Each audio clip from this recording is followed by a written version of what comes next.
Hey everybody, welcome back. Please come on in, get comfortable, and get ready for another review.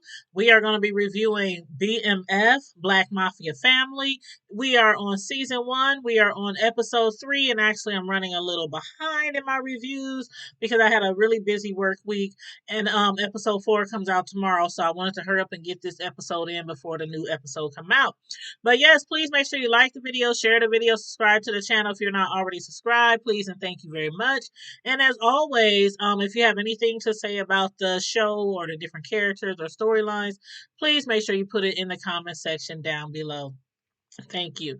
Now, the title of episode 3 was Love All, Trust Few. And I'm sure y'all done gathered where the episode was going by that title, or where that title was going by that episode. But yes, we finally get to see Snoop Dogg in action in his character on the show.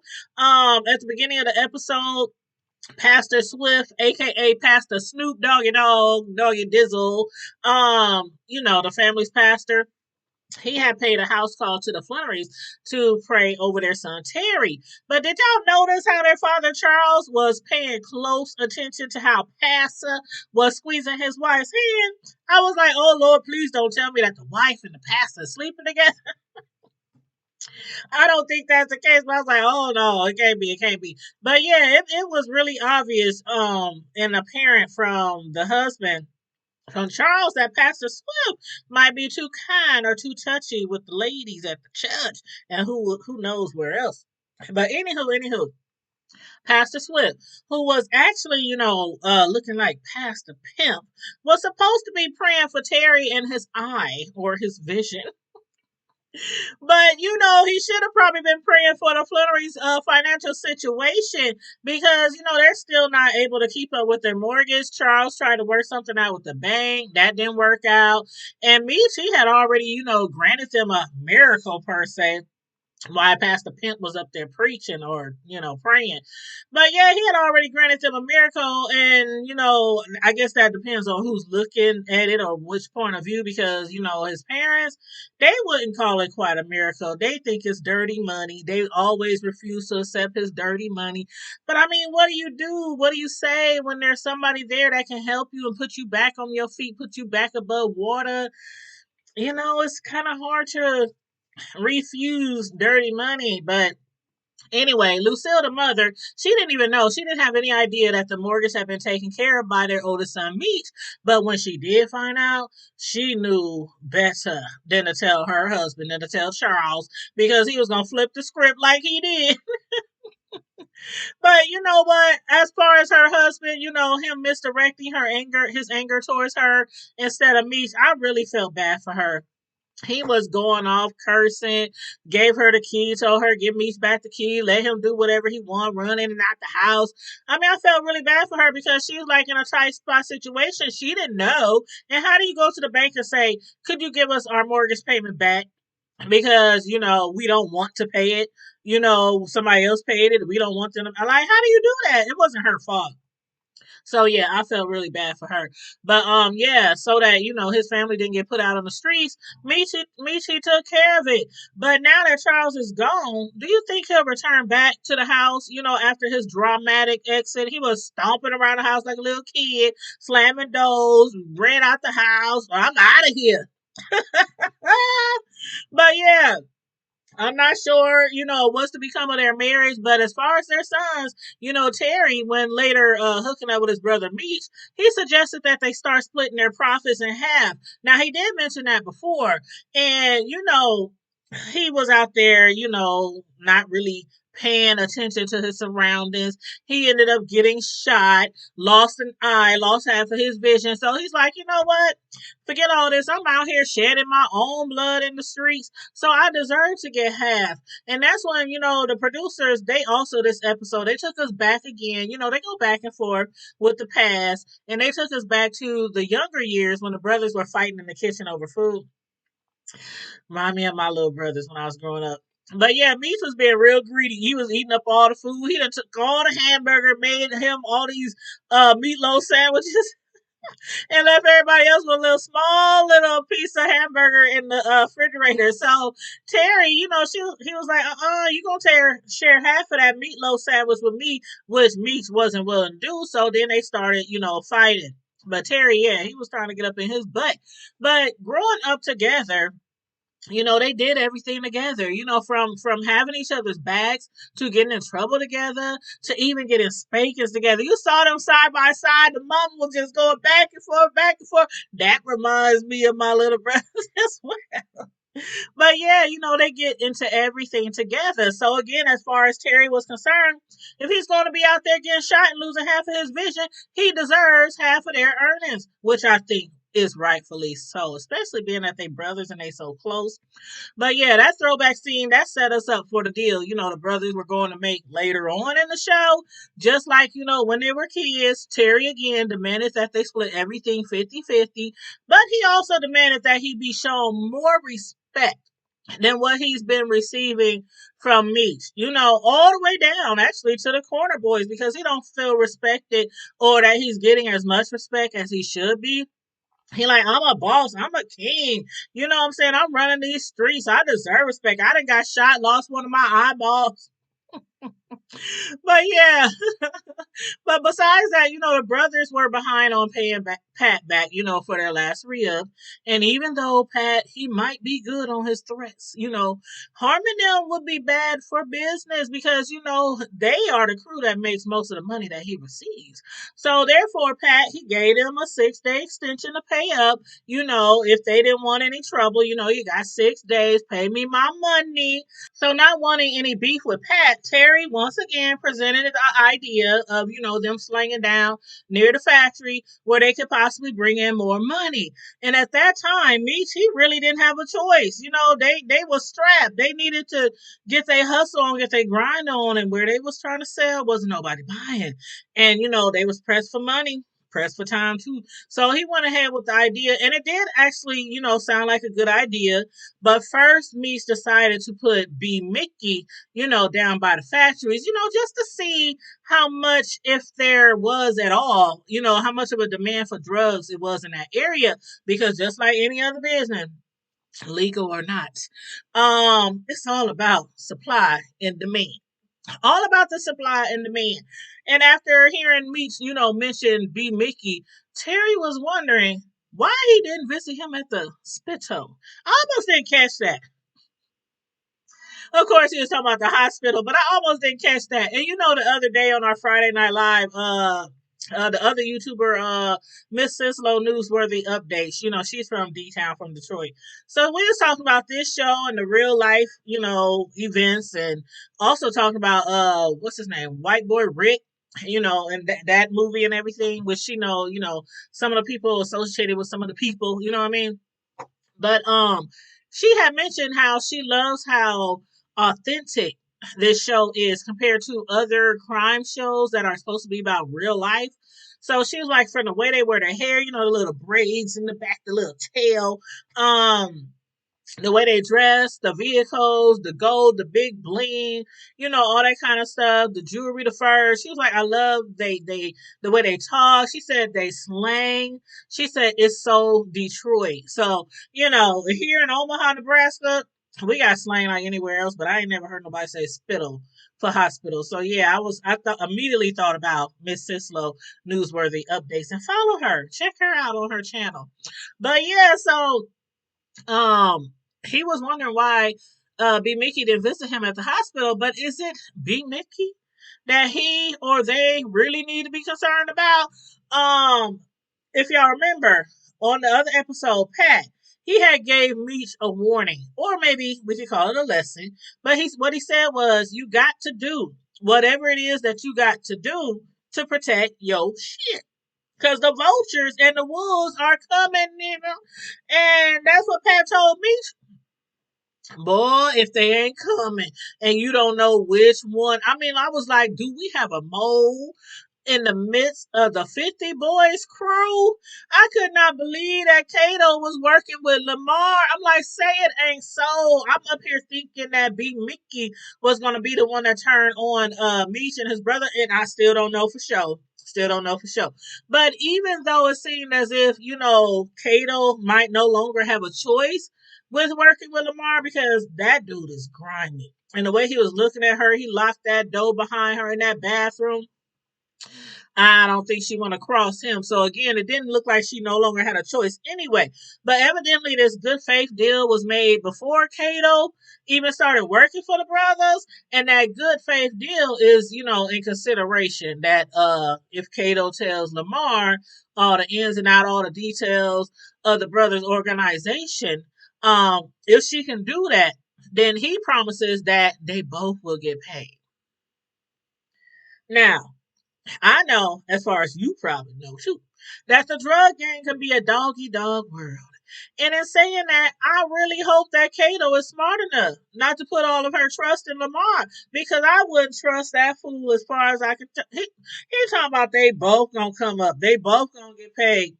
I could see him right now murking her, as they say in the street, as soon as he get all the information that he need from her, because he can't leave no loose ends running around. You know what I'm saying? He killed the other two dudes and they didn't do nothing to him, and they was part of his crew.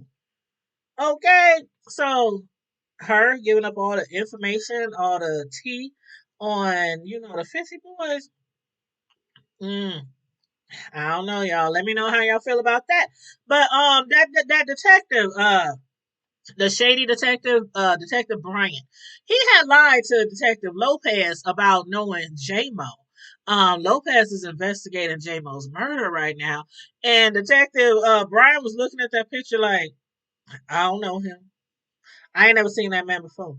But he's supposed to know all the ins and outs of all the crews, in the surrounding area. So Lopez was looking at him, but you told me, Detective Brian, he don't want to get nowhere near that. He already know what's going on. He don't know quite what parts everybody is playing, who did what, who's laying down who.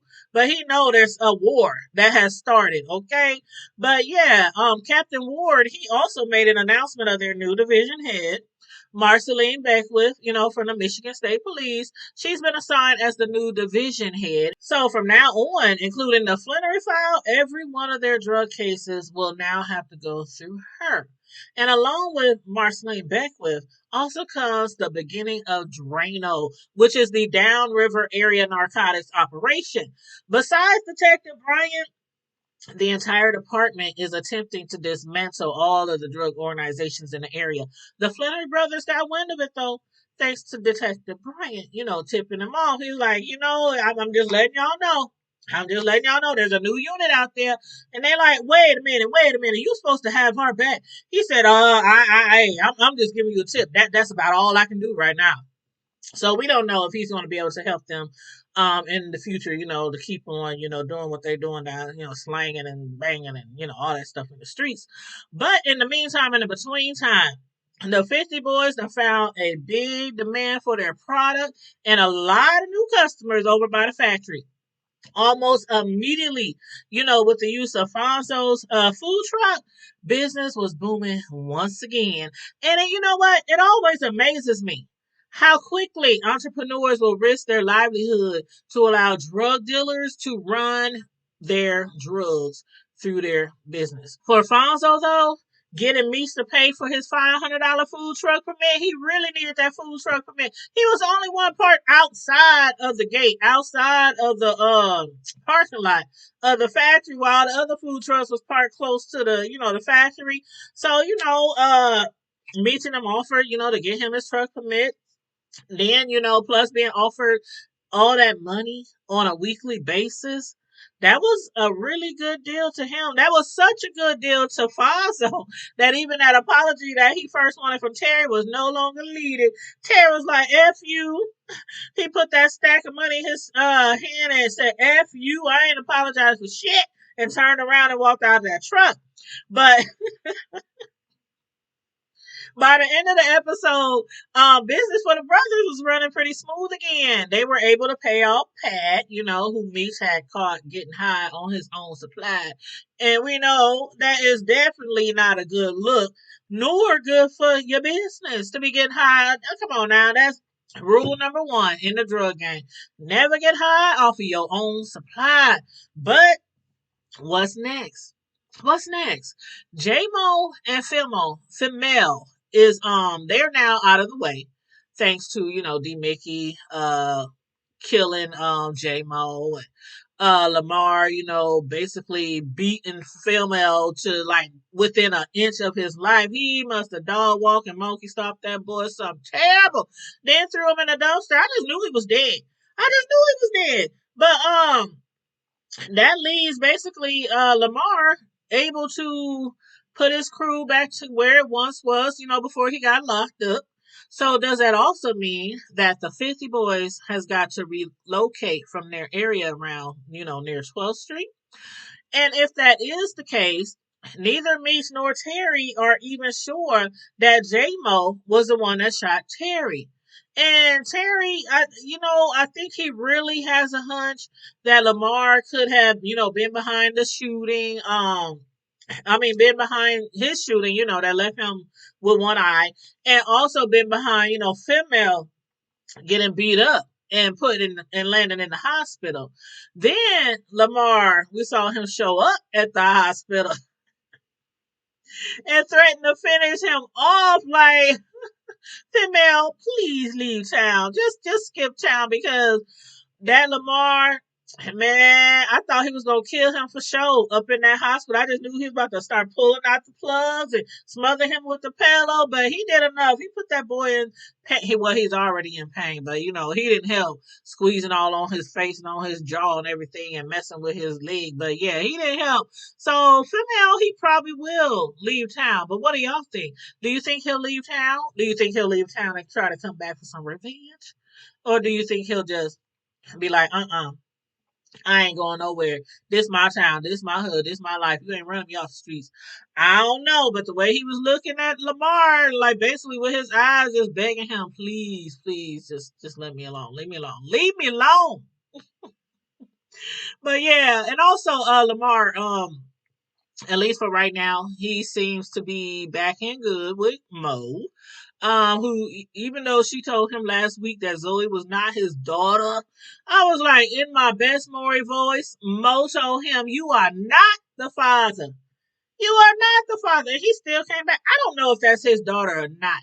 I don't know if, women sometimes to get a brother back or get a man back, they sometimes do tell them this is not your child.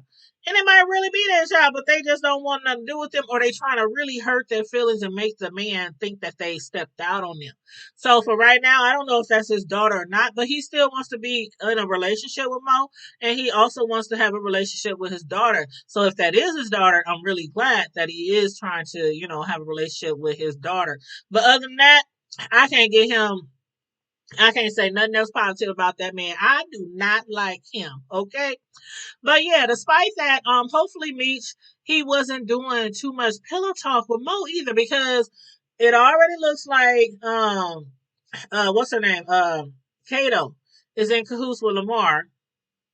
Um, but if Meech was doing some pillow talk, like too much pillow talk with Mo, you know what I'm saying. The last thing the Flannery brothers, I can never they name the brothers. The last thing they need is somebody else helping Lamar to try to infiltrate their organization. So y'all, again, let me know y'all thoughts on the different storyline, the different characters, anything that I talked about in the show, your thoughts on what might happen or what you think might happen. Please drop that in the comment section down below. And also, again, don't forget to like and share the video, subscribe to the channel if you're not already subscribed, please, and thank you very much. Stay safe, be blessed. I will be back tomorrow because I still have to get caught up on Our Kind of People and Green. What did I say? I'm thinking of Greenleaf. Yeah, I still need to get caught up on Our Kind of People and our Queen Sugar. I'm behind on Queen Sugar, y'all, and I am missing me some Ralph Angel. aka Raw. But yeah, if y'all watch those shows, I'll be back tomorrow. I'm gonna get up early in the morning. I'm trying to knock those reviews out the way back to back to back. But yeah, like the video, share the video, subscribe to the channel. Thank you for tuning in. Have a great weekend. Bye.